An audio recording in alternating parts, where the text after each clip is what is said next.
नमस्कार, मैं दर्शन आप सभी का अपने चैनल पर स्वागत करती हूँ। क्या आपने मेरे चैनल को सब्सक्राइब कर दिया है? अगर हाँ, सब्सक्राइब कर चुके हैं तो दिल की गहराइयों से आप सभी का बहुत बहुत शुक्रिया।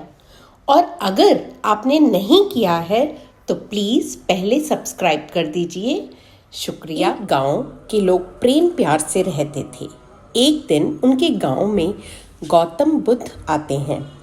उनके दर्शनों के अभिलाषी उनसे मिलने आते हैं तथा धीरे धीरे सभी बुद्ध जी को अपनी अपनी समस्याएं बताते हैं तथा बुद्ध जी से आशीर्वाद मांगते हैं कि उनकी इस समस्या से उन्हें छुटकारा मिल जाए, समस्या का समाधान उन्हें मिल जाए। सुनकर बुद्ध जी मुस्कुराते हैं।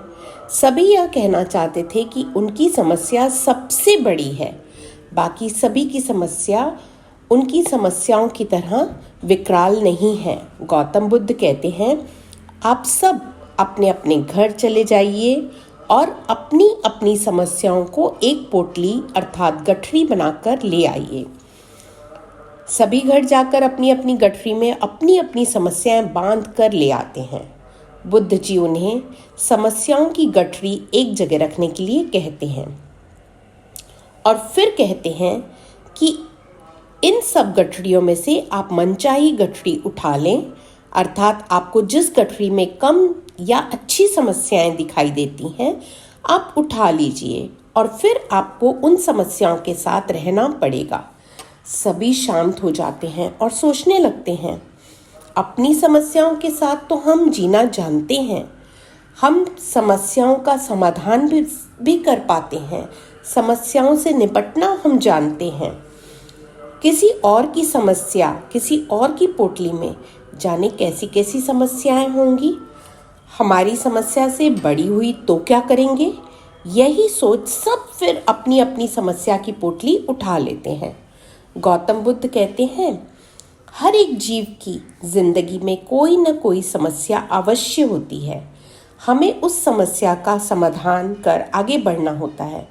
दूर से देखकर हमें सभी संतुष्ट और प्रसन्न लगते हैं। पास आने पर हमें पता चलता है सभी के जीवन में कोई न कोई कांटा चुभा ही होता है। अपने जीवन को खुशी से जीने का प्रयास कीजिए तथा अपने आसपास ढेर सारी खुशियां पाइए। मनुष्य जीवन एक कुएं की तरह होता है। जैसी आवाज़ लगाओगे वही आवाज़ पलटकर आप तक आएगी।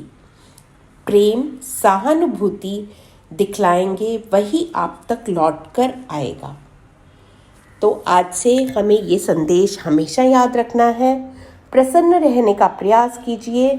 प्रयास नहीं, आप प्रसन्न रहिए, आप ज़रूर रह पाएंगे।